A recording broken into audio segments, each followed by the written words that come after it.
Hi everyone, welcome back to my channel, and if you're new, my name is Dia and I appreciate you stopping by. Today's video is going to be a review of January in my Hobonichi Cousin and in my Hobonichi Weeks. I hope your planning has been doing well this year. Mine has been off to a rough start, but I think I'm getting the hang of it now. Not too much has changed from the previous years in my planner. I'm still using this Moterm cover in black, and I really like it. I think I want to invest in maybe a VDS soon or something. So if anyone out there is selling a Hobonichi Cousin cover and maybe a VDS or a Gilio, go ahead and leave me a message down below. I'm very interested. Okay, I'm gonna go ahead and open it up and show you my inside pockets here. I don't really keep much in these, just all of my page tabs. I use these in bookmarks when I'm reading my books, and every once in a while I'll use them in my planner. I keep some stickers that I made that I use quite often, and just this little Hobonichi ruler right here, and I just have this right here. I have a question for you guys. So I normally have this front cover tucked into this as well, so this is kind of constantly open. I'm curious, do you keep your cover tucked in or do you keep it like this? I actually like writing in it when it's like this better than when it's tucked into the cover, but I feel like I'm bending my spine a lot when it is, you know, slid into that sleeve there. So I'm curious what others of you are doing. The only thing about leaving it out like this is I feel like it's a little bit loose sometimes. So other than that, I think I'm gonna keep it this way for a little while. And just in case you're wondering, I'm using my Pilot Vanishing Point.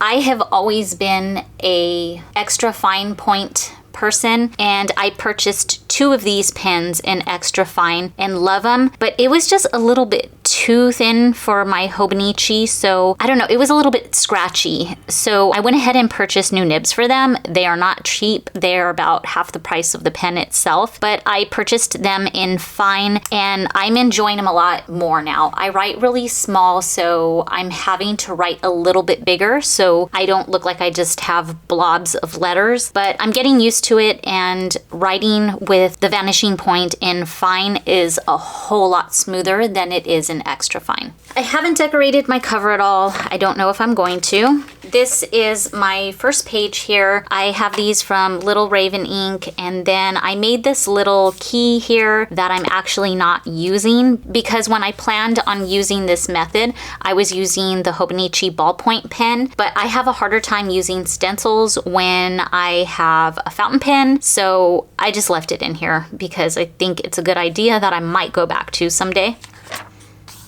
The first thing I have in here is my tracker, and it's in this, you know, yearly view tracker thing. And I keep track of my miracle morning here. This is the same as it's been for the last few years for me. I put a check mark if I completed it and leave it blank if not. I'll probably go in and mark the blank ones with something else so that they stand out more than they do right now. At the bottom, I go ahead and track some of my social media growth, the ones that I'm kind of working on right now. TikTok, I keep going back and forth on. I'll start to do it and then I get frustrated with it, so I stop. But at least in the month of January, I went ahead and tracked it.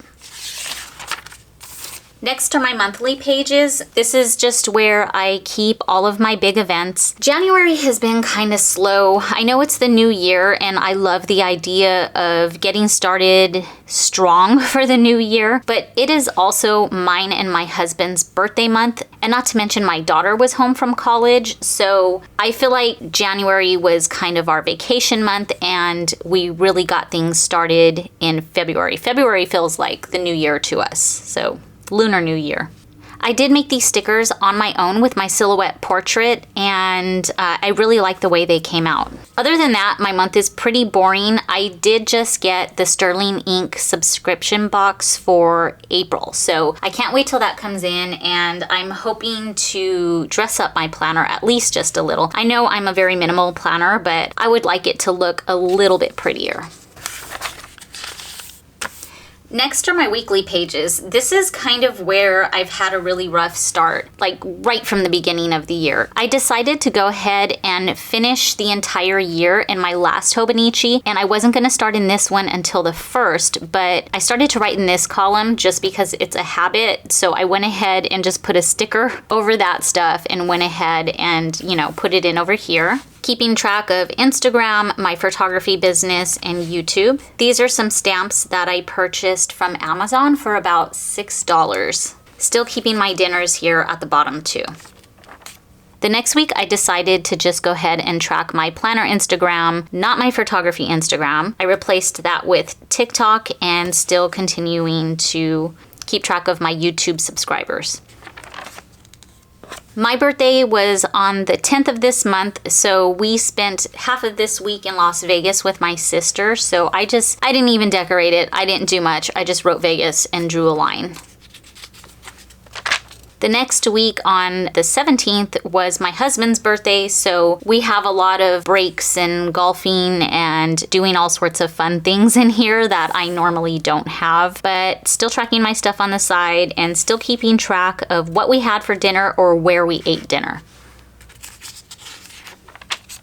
I decided to use a new ink pad over on this week and stamped this little stamp, and it bled through. I was so upset. I used, I guess, a dye-based ink. It was like an archival ink, and I didn't realize it was going to bleed through, and I should have tested it on one of the back pages, but I guess I was too lazy and did not do that. So that's what happens when you don't test your inks out. Okay, let's hop on over to my daily pages. This is another place where I had a major screw up. On the first page of each month, I like to stick one of Sterling Ink's free printables that she gives out to her newsletter subscribers. And I print them on clear matte sticker paper and then I stick them in. That's actually what I did to this page over here too. But when I went to stick it in, I messed up so bad. The paper underneath got all crinkly and there was just no fixing it. So I very strategically cut out the piece of paper. I was so afraid I was going to end up splitting my book in half or something, but I managed to get the page out clean, and then I went ahead and just stuck the sticker paper in here with the backing still on it, so that's why it's all shiny. For a while I had just a normal piece of paper with this printed on it, but it was on white paper and it stood out, and I had it that way for more than half of the month, and it drove me nuts every time I looked at it, and it just made me feel yuck every time I looked at it. So I'm really glad that I redid it and stuck it in with some washi tape. It just matches a lot better.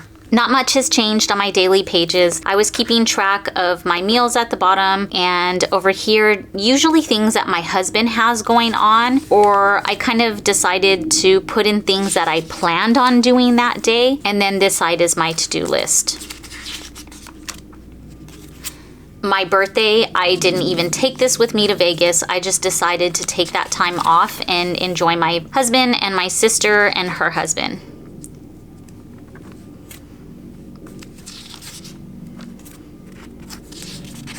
I feel like I barely had any to-dos or accomplishments during January, but again, I'm, gonna excuse ourselves for that because it was our birthday month. We went to Disneyland this day, and then the next day we did Sandbox VR with our friends and golfing.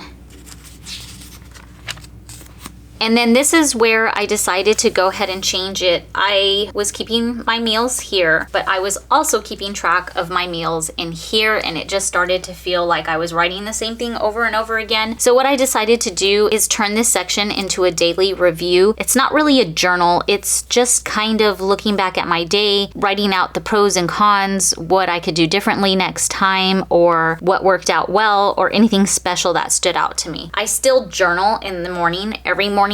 So like I said, this is just an evening recap of my day. And I was writing in the days of the week, but I decided to get some stamps. And here is the stamp with some ink that I got from Michael's that did not bleed through. And I really like these stamps. I got them on Etsy. I'll go ahead and leave a link to that shop down below.